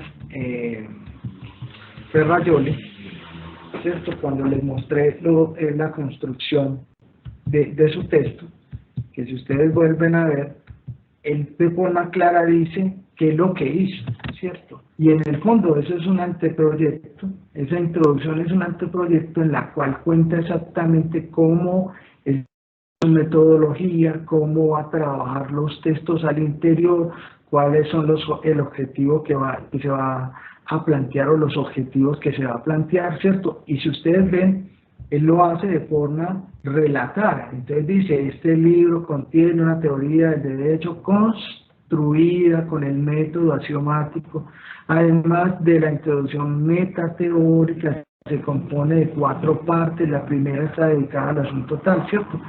Él lo hace en sus primeras 4 páginas, y en esas primeras 4 páginas, lógicamente, que nos cuentan todo lo que hizo en el anteproyecto o en ese trabajo de grado, ¿cierto? Y por eso, cuando le José, no se está observando la diapositiva de la que está haciendo mención. Antes de tratar de volverme para que lo veamos.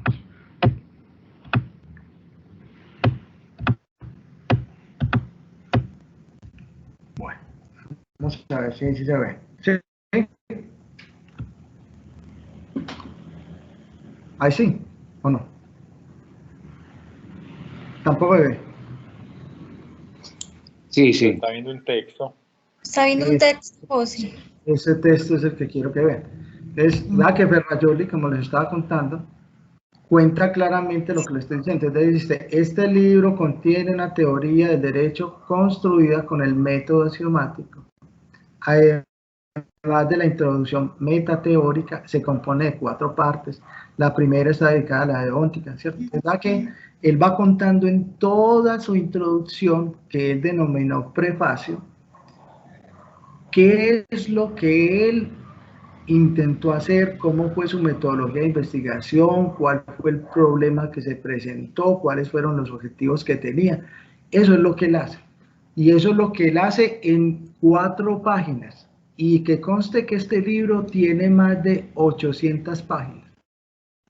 Y él aquí, en esta introducción, contó todo lo que hizo en su trabajo de forma resumida y contó toda su metodología, objetivos, planteamiento de problema, lo hizo de forma resumida justamente ahí, ¿cierto? Eso es lo que yo quiero que observen y que entiendan cómo se hace, digamos, una introducción, para que cuando el estudiante efectivamente esté frente a esa discusión, ustedes lo puedan orientar frente a qué es lo que se debe entender en ese caso. Ok, sigamos. ¿Sí ven trabajo de grado que dice ahí, cierto? Sí, José. Bueno, entonces, luego de la introducción, que como les digo es de forma relatada, no viene con títulos. Entonces, así como acabamos de ver el de Ferrajoli, no viene con título, no está diciéndole aquí viene el objetivo, aquí viene la introducción, no, eso no lo está diciendo, pero de forma relatada cuenta todas esas cosas. A renglón seguido vendrán los capítulos. Ya ustedes saben muy bien que los capítulos son siempre la forma en cómo nosotros resolvemos los objetivos específicos, es decir, siempre los capítulos son la ejecución de esos objetivos específicos que me propuse.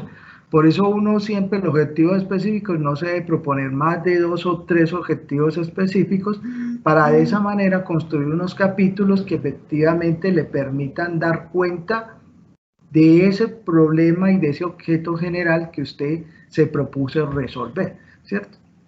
Y entonces ahí en estos capítulos va a hacer un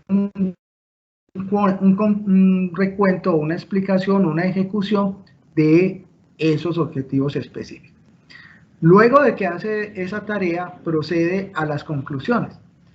Sobre las conclusiones hay que tener claro un asunto, y es, esas conclusiones son supremamente subjetivas, son supremamente personales.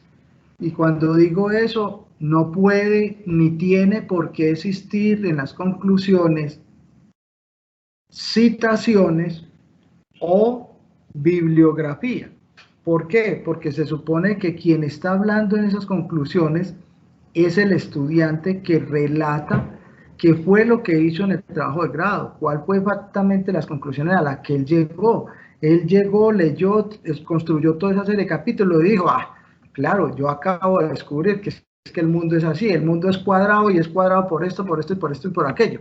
Y ahí ya no se pone en la tarea de citar a ningún autor porque se supone que es las conclusiones que él logró deducir del trabajo que él escribió, razón por la cual no tiene sentido y no tiene lógica cuando le llegan a uno con conclusiones que vienen con citaciones, incluso hay unos que llegan con todavía partes de sentencias o con normas, sino, pero ¿por qué? Se supone que ya el estudiante ya entendió, ya comprendió y lo que me está trayendo es su propia conclusión.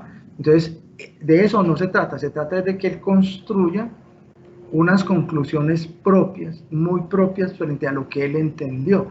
Y lógicamente que esas conclusiones pues no pasarán de 1 o 2 páginas, porque efectivamente normalmente uno no tiene que tener muchas conclusiones en ese sentido. Es posible también que algunos hacen que generan conclusiones por capítulos, eso también es posible, pero igual hay que hacer unas conclusiones generales al final, obviamente se pueda resolver lo que se tenía o se aclaró arriba. Ahora bien, frente a la bibliografía se cita con normas APA. Sobre eso nosotros les hemos enviado bastantes documentos para que sepan citar o para que logren tener la citación. Cuando se habla de APA siempre nos referimos a la última que esté en estos momentos vigente. Actualmente la vigente es APA 7, ¿cierto?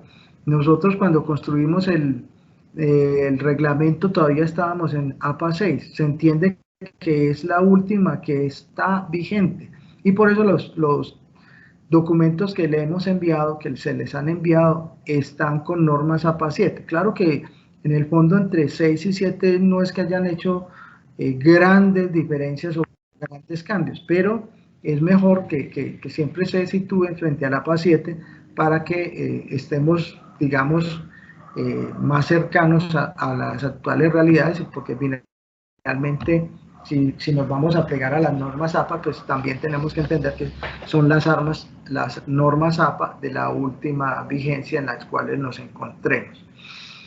Bueno, yo creo que hasta aquí podemos dejar hasta hoy. No sé si les quedan dudas, si tienen preguntas, si consideran que todavía necesitan que el Centro de Investigaciones haga algunas otras precisiones o que haga otro tipo de capacitación, o si ustedes consideran que hayan temáticas que ustedes desconozcan y que necesiten saber, pues entonces nos las informan para que nosotros planeemos y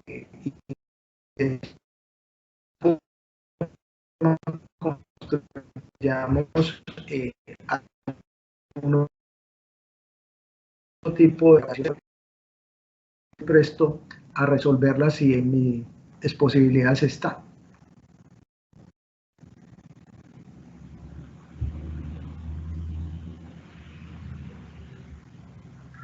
No, muchísimas gracias por todo. Creo que todo queda muy claro, al menos por el momento. Igual la comunicación siempre abierta y cualquier inquietud nos estamos poniendo también en contacto. Ok, bueno, en ese sentido siempre el Centro de Investigaciones está abierto. Cualquier pregunta que tengan, cualquier sugerencia, cualquier necesidad que tengan, de forma, si no inmediata, por lo menos lo haremos de la forma más rápida posible para tratar de llenar algún vacío que pudiera haber llegado a quedar. ¿Listo? Entonces, muchas gracias, compañeros, y nos vemos, digamos, en la próxima ocasión, en caso de que tengamos que volvernos a reunir o en caso de que la universidad así lo requiera. Muchas gracias y que estén muy bien. Hasta luego. Gracias a usted y una feliz